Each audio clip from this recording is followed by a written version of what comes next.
Hello, everybody, and welcome to Season 2, Episode 5 of the Fútbolinho Podcast. I've been gone for quite some time. I'm going to definitely be a lot more active on the podcast side of things. As you may have noticed on the Fútbolinho Podcast YouTube channel, I have recently uploaded an interview with Alex Moniz, ex-Chicago Fire FC player. I hope you guys go check it out. It's a great video. You get to know a little bit about a professional soccer player and how he came through the youth system and what his plans are for the future. You may be wondering why I'm showing face now. I'm going to try to create more content on the YouTube channel, and I want the podcast to also have video element, so I could potentially show you guys in the background of what I'm going to be talking about. In terms of updates about me, I'm currently in the spring semester of my academic career at the University of Florida. I've decided to take an extra semester to fully use all the resources UF is giving me in the journalism department. And as it stands, I will be graduating fall of 2024. But enough about me. Let's get into football. Since the start of the new year, on Monday, January 1st, Liverpool started the new year with a 4-2 win over Newcastle. Mohamed Salah was able to bag a brace before heading to AFCON with Egypt. He would score his first goal, the first goal of the game, in the 49th minute. And 5 minutes later, Alexander Isak would reply. Klopp made some big time changes in the 64th minute, bringing on Jota, Gakpo, and Gravenberch, which were influential changes to the match. Substitute Diogo Jota would go on to find Curtis Jones in the 74th minute, giving Liverpool a 2-1 lead. Then Mohamed Salah found the other substitute, Cody Gakpo, in the 78th minute to make it 3-1. Sven Botman would get one back from a corner kick in the 81st minute, but a beautiful McAllister through ball into Diogo Jota made it 1v1 with the goalkeeper. Jota went to his left, the keeper dove. Controversial penalty. A lot of fans didn't like it, but again, the keeper touched Jota, so that's automatically a pen. Keeper lucky in a way to only receive a yellow, and Salah banged it in. After missing a penalty earlier in the match, Salah was able to get a brace, even though he could have gone a hat-trick with the two pens, but he doesn't mind as Liverpool go on to win 4-2. Liverpool have been amazing this year in the English Premier League. They are currently first place in the Premier League table. Always good for a club to start the new year with a win. As we all know, Arsenal were up top at Christmas. They're a bit of a meme now, known as the Christmas champions, but it always seems that Arsenal right after Christmas, something always happens, and Arsenal currently haven't had a win in quite some time, and they're struggling right now. But we're going to talk about Arsenal a little bit later. First, we're going to go on to Tuesday, January 2nd, moving on to La Liga. Real Sociedad were lucky to grab a tie against Alaves. The match ended 1-1. Early on, the Real Sociedad keeper Alex Remiro received a red card in the 36th minute after handling the ball outside of his box. The ball had an awkward bounce, which Remiro didn't read correctly. He threw his hand up to stop a sure goal, and Sociedad were defending the rest of the match. It wasn't until the 76th minute, which spoiled Sociedad's clean sheet attempt, when winger Luis Rioja scored a penalty. Sociedad were lucky to get the equalizer in the 90th plus 6th minute by a goal from Zubimendi. Zubimendi has been an excellent player for Real Sociedad this season. He has earned a couple call-ups to the Spain national team, which he definitely deserves. As you have probably listened from my previous episodes on Spotify and Apple Podcasts, you know that I am a big Real Sociedad fan. Not really fan, but I guess you could say believer. Their team absolutely dominated their Champions League group, and I thought that they were going to be a real threat in Europe. I still do believe that, But for some reason in the league, they always mess up. We saw it with Sevilla last season. They're struggling to stay in La Liga, but they went on to go and beat Jose Mourinho in the Europa League final. It's just something that Spanish teams in La Liga, they never perform the way they should be. You can even say Real Madrid always seems to struggle against weaker-sided teams, which we're going to talk about in a minute. But yeah, something needs to happen with this Real Sociedad team. They have all the talent. They have players on the bench that have tons of potential. Currently, they're going to lose Kubo to the Asian Cup, which is going to be a big blow for them, but they definitely do have the depth and the talent to continue as if nothing happened. But there's just something wrong with Sociedad that definitely needs to be fixed. They're currently not in a Champions League spot, which is pretty disappointing considering how well they're doing. But it's La Liga at the end of the day, and you got to get results against teams like Alaves that sit near the bottom of the table. And when you tie 1-1, that red card, you can't have that red card that early on in the game. And a keeper shouldn't be getting a red card ever due to an error like that. But they move, and they have to look forward to their next match. Valencia played against big rivals Villarreal and were victorious by 3-1. They have had quite the season this year after kind of a terrible season last year, which is interesting to think because two of their best players in Samuel Lino and Yunus Musa, also Kluivert, all left in the summer. Kluivert, I'm pretty sure, was a loan. He was never Valencia's player to begin with, but Lino was a buy. Yunus Musa was bought from the Arsenal Academy very early on. But now Valencia sit 9th in La Liga. And while they're having a spectacular season, Villarreal, on the other hand, are struggling. Villarreal sit 13th, and they're in a relegation battle. They have 19 points, and they're 4 off 18th Cadiz. Villarreal sold all their weapons in the summer. Samuel Chukwueze, Nicholas Jackson, and Pau Torres. They also lost Yermi Pino early on in the season due to torn ligaments. Nothing from the Villarreal standpoint has gone right at all. They did not reinvest into their team, which is proving to be a mistake because they have just not been it this season. Moving back onto Valencia, Roman Yaremchuk, the Ukrainian striker, bagged his first goal of the season for Valencia. He scored in the 4th minute to open things up. Pepelu scored 2 pens in the 27th and 57th minute respectively. By then the game was basically over. Gerard Moreno would score in the 73rd minute, but by then it was too little too late. Valencia have 26 points in La Liga, and they're only 2 points off 7th place Real Betis. Moving on to Wednesday, the 3rd, Real Madrid beat Mallorca 1-0. Massive game for Real Madrid.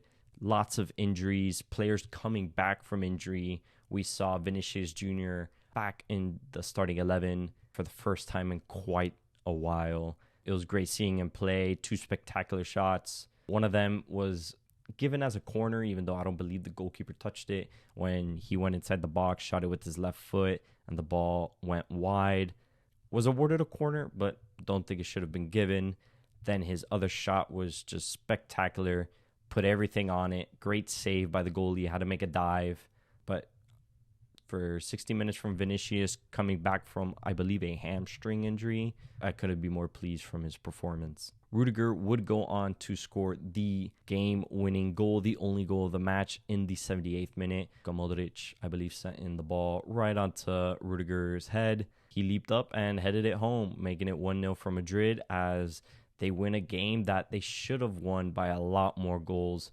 Very disappointing from Real Madrid's standpoint.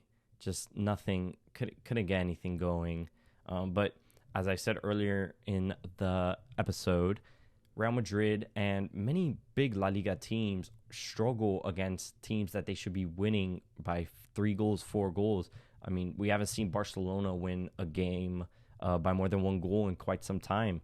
And it's just tough. It's tough in La Liga. It doesn't make any sense because these teams go off in Europe other than Barcelona. They go off in Europe and they do pretty good things.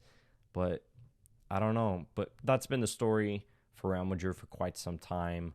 They just always make it look difficult instead of making it look easy. But a win is a win, and they sit atop the La Liga table. Wednesday also had probably one of the best games of the season when Girona scraped the victory over Atletico in the dying embers of the game. It was a 7-goal thriller that ended 4-3 in Girona's favor.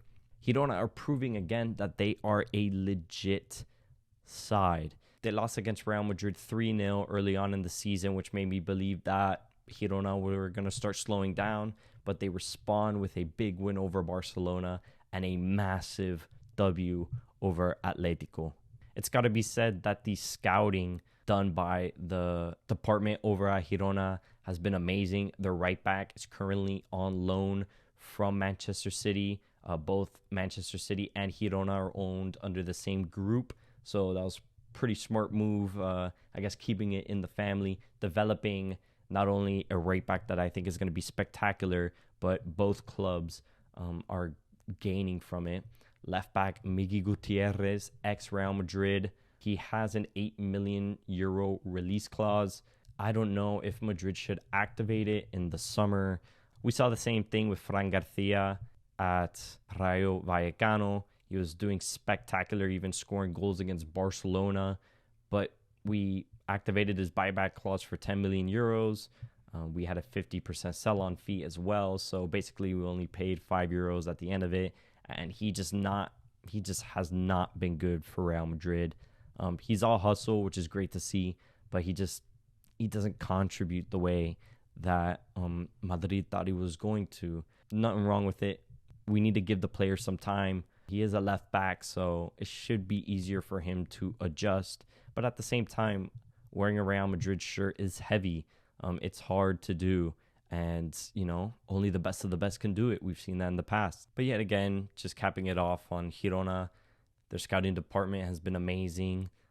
But will they be able to keep it up another season? If Girona end up in a Champions League spot, we don't know what's going to happen due to them having the same ownership group as City, whether or not either City would have to play in the Europa League, which does not look likely, or Girona would have to play in the Europa League. But if they stay top 4 and they're able to play Champions League football next year, I don't see other teams coming in and raiding Girona. But at the same time, we don't know what's going to happen. It's going to be interesting to see what happens to Girona. Is it going to be like a Leicester City fairy tale where they come in and win the league? I don't know. They're head-for-head with Real Madrid, and Real Madrid obviously have the upper hand after beating them 3-0. But it's a fun team to watch, and it's going to be interesting to see how the season unfolds for them. We're going to move all the way to Saturday, January 6th, when Real Madrid beat Arandina 3-1. This is the team that you may know that had the shocking pitch in the Copa del Rey when it was raining and the ball just basically stuck to the mud and it was hard for players to do anything with it. Arandina in the previous round of La Copa del Rey beat other first division side Cádiz. I believe it was in penalties, and it was most likely due to this terrible pitch they had. It worked in their favor. Arda Guler made his Real Madrid debut in this 3-1 victory. I was scared personally about him playing on this pitch, but when I realized it hadn't rained and the pitch wasn't going to be muddy, I figured it's fine to give him his debut. I was more worried that he could potentially step wrong and injure his foot due to the poor pitch or injure something, but thankfully that did not happen. He had a fantastic debut. I cannot complain. At the end of the day, he played 59 minutes against a Tercera División team, which I believe is the 4th division of Spanish football. But at the end of the day, he did good. He comes in, played perfectly, had a free kick that nearly started a war between Turkey and Dani Ceballos, which would have been funny to see. Personally, I have not been this excited about a youngster since Marco Asensio rose through the ranks of Real Madrid. Marco Asensio was basically the first youngster that I really saw come out of a team and develop. That's when I really started focusing everything on football. and really watching games and just investing basically my whole life into the sport. We saw what happened with Asensio. He tore his ACL the COVID season, right? So it was 2019-20 season, that preseason, he tore his ACL. That absolutely crushed me. And then seeing him leave actually hurt me more than watching Ronaldo leave. I was a big Asensio fan. Still am. He's doing his thing in Paris, but he's been injured, so he hasn't been able to do much. But moving back onto Guler, he's a fantastic player, and Real Madrid do have a gem in him, but only time will tell. Another player who had a promising debut that game was Vinicius Tobias. He is the Brazilian right back that is currently playing for Real Madrid's B team, Castilla. He did fine. He did what he had to do. I would like to see him play more on the first team, or at least play with the first team. I want to see him get some La Liga minutes. The current issue is I do not believe Real Madrid are able to, due to him being from Brazil. I don't know if Madrid have the foreign player roster spots available, non-EU players. In La Liga, you're only allowed 3 non-EU players. I currently don't know how many Real Madrid have. So it'll be interesting to see what ends up happening there. But I do believe he should be getting some second division minutes minimum. But I would love to see him integrated into that first team. While Vinicius Tobias and Arda Guler made their debuts for Real Madrid's first team, a familiar face, Alvaro Rodriguez, made his season debut for Real Madrid in the 80th minute. The striker is most famously known for his tying goal against Atleti last season in La Liga, which gave Real Madrid some hopes to potentially still win the La Liga title. It's interesting to see why he hasn't played that many minutes this season, considering how Real Madrid do not have a striker and we're depending on Joselu. I'd rather be giving minutes to Alvaro Rodriguez than giving minutes to Joselu. We know what Joselu could do. He's not fantastic. Why not put Alvaro in those scenarios instead of Joselu? Give him some minutes, see what can happen. But Carlo Ancelotti thinks otherwise. I do not know if it's an injury that has been keeping him out of the team. I don't believe it is. If it's not injury, something's definitely going on behind the scenes. I'm not saying that there's beef per se between Ancelotti and Rodriguez, but I do potentially believe that Alvaro must not be doing what the training staff wants him to be doing. Whether that's not putting in the work in practice or not really showing that he cares or not developing as rapidly as they thought he would. But the kid definitely needs some minutes in the first team, and I'd be shocked if he doesn't get a couple more games as a substitute in the rest of the season. The only real upset I saw in La Copa del Rey or any cup competition this past week was on Monday, the 8th, when Unionistas beat Villarreal in penalties 7-6. In pens, game ended regulation time 1-1. Ex-Barca player Elias Acomac broke the deadlock in the 82nd minute, but Unionistas came back with a goal by Alfred Planas in the 87th minute. It was a penalty. Game went on to extra time. No one could score a goal, but Villarreal made 2 substitutions in extra time. They subbed in Kiko Femenia and Alberto Moreno. Both players would go on to miss penalties in the shootout, which led Unionistas winning 7-6. Something I've always preached as a fan was to never sub in a player to take penalties that late into extra time. I just think there's something about it. The player's just not ready, and I don't know what it is. I really can't explain it. But there's countless of times I've seen players getting subbed in 118th, 119th minute, literally to go in just to kick a penalty, and they either shank it or they hit it right at the keeper. It happens all the time. I'm sure you probably know a couple examples of this happening from watching your own team play. Personally, I would not sub in a player after the 105th minute, basically meaning not in the second half of extra time due to just too much pressure for the player. They're not ready. They're probably cold, as in they're not into the match yet. I just don't think it's wise to do that.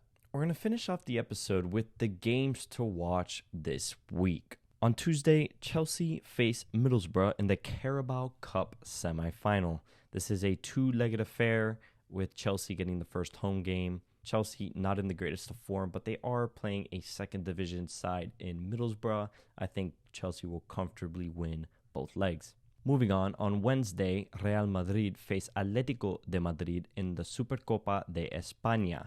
It is the semi-final. Only 4 teams are in the competition.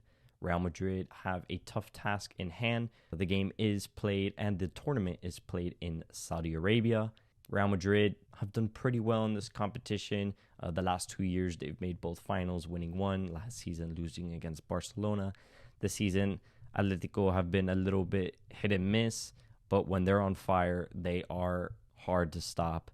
But I think Real Madrid will move on to the final. In the other Carabao Cup semi-final, Liverpool are facing Fulham. The first game is at Anfield, and Fulham are looking to cause an upset. But as I said, Liverpool are in fantastic form, able to beat Arsenal in the FA Cup without Mohamed Salah, and I think they'll comfortably move past Fulham in 2 legs. Moving on to Thursday, the other 2 teams of La Supercopa de España, Barcelona and Osasuna, face off. Osasuna had a fantastic season last year, reaching La Copa del Rey final, losing against Real Madrid, and they made a Conference League spot in La Liga. Unfortunately, they were not able to make the actual Conference League competition as they were knocked out in the playoff against Club Brugge. They haven't been the same this season, and I think Barcelona will be able to comfortably brush them aside as they will face either Real Madrid or Atlético de Madrid in the final. Moving on, Saturday seems to be the derby day as Athletic Club faced Real Sociedad at home. It is the Basque Derby, and Athletic Club have been in fantastic form this season. They are currently 4th in La Liga, while Real Sociedad are 6th. They are only 6 points away from each other. This win will be a statement for Real Sociedad saying that they're back. The Alaves game was a fluke, but Athletic Club has a chance to go on and overtake Barcelona in the table. So it's going to be a fantastic affair. In the Premier League, Chelsea face Fulham in the London Derby. Both teams are mid-table, Chelsea being 10th and Fulham being 13th, but they're only 4 points apart. A win would take Fulham to 11th place, which would be big considering how they've had a pretty good season with not the best players. Losing Mitrovic, not really able to replace him. They brought in Raul Jimenez, but let's just face it, he's not the same striker as he was at Wolves before his head injury. But Fulham have been taking points away from some big teams, and let's see if they could do that with Chelsea. On Sunday, the Supercopa de España final will take place. Obviously, we don't know who's going to play in it, but I'm assuming it's going to be Real Madrid versus Barcelona to make it in a Clásico. In the Premier League, Manchester United are going to be playing Tottenham. Big game. Tottenham will potentially play Timo Werner, and Timo Werner will make his debut. As you all may know, Timo Werner used to play for Tottenham's rivals, Chelsea. Now he's made the move to Tottenham, and he wants to prove all the doubters wrong. Personally, I think he's going to be a decent little signing. Currently, James Maddison is out with injury, and Heung-min Son is in the Asian Cup. But once Son comes back, I think Timo Werner is going to be a good little 60th minute, 55th minute sub. It is a loan move from Leipzig until the end of the season. I do not know whether or not it is a loan to buy or if Tottenham have the option to buy. But it'll be interesting. Timo Werner was excited to join. It didn't take him too much convincing, and he's back in London, back in the Premier League. Finishing the weekend off in Serie A, AC Milan, Captain America will face Roma and Jose Mourinho, the special one. Roma have been in shocking form this season. They are actually 10 points behind Milan in the table, Milan being in third with 39 points, while Roma have 29. It has been an interesting year in Serie A, with Napoli even under Roma with 28 points, even though they won the league last season. It's going to be interesting to see what happens, but I believe Milan's attack was going to overthrow Jose Mourinho's defensive mindset. I hope you have all enjoyed this episode of the Fútbolinho Podcast, the first with video. If you enjoyed it, please make sure to leave a like and subscribe if you are on YouTube. If you are listening on, or if you're watching on Apple, and I don't know if Apple has video, but definitely Spotify does. If you're listening / watching over there, come check out the YouTube channel. I'm going to be creating short-term content soon, and I'm also going to try to push out more videos. Hopefully I can get a couple more interviews with some players, and we'll see what the future holds. But I definitely am going to be a lot more consistent this year with my podcast, and I hope to see you all there. And go on to the YouTube channel, go to the comments, and ask me any questions. Let me know what you think about the episode, and tell me what you want me to talk about next episode. Thank you all, and have a great rest of your day. Peace.